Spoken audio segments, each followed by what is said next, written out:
Let's set up your camera to take sharp wildlife photos like this. First and foremost, you're going to make sure that you put your camera in manual mode. You don't need it in program, shutter priority, or aperture priority. You want it in manual, where you get to control the shutter, the aperture, and the ISO.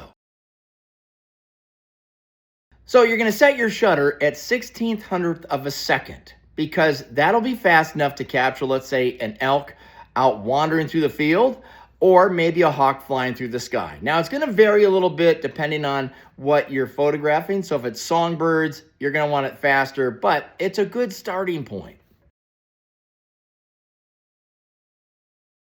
Then comes the f-stop, which allows light into your lens, which allows you to have a faster shutter speed, but it also controls the depth of field. Now, if you have a lens that goes down to 2.8 or even 1.8, that's great. But the problem is it condenses your depth of field. So you may get an elk's eye on this side, but this eye will be out of focus, and that's not what you want. So I would suggest setting your f-stop between 5.6 to 8. That seems to be the Goldilocks zone for most lenses. Now, obviously, that's going to have some variations in it, and every professional photographer will give you a different detail. This is just a beginner's course.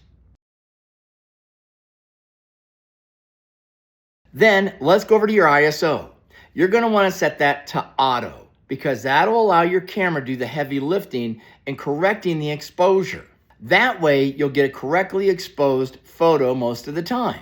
And before you get too worried about too much grain, because ISO can make things grainy, you can use Lightroom or Topaz Denoise to take the grain out by just using the denoise feature. And most of the time, it does a pretty good job, especially if you are able to capture the image in a sharp quality, because your shutter speed is moving fast enough to stop the action.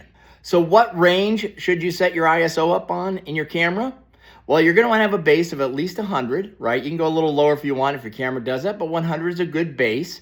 And the highest you want to go is 12,800. Set those up in your camera, and that should set you up for success when you're out in the field. And one last pro tip, make sure, if your camera has it, to shoot in bursts.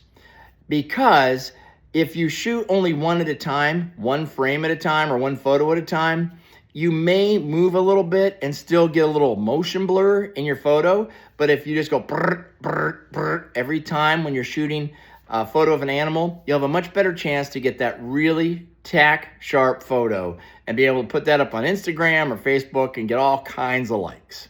All right, that's all I got. I hope that helps. See you, bye.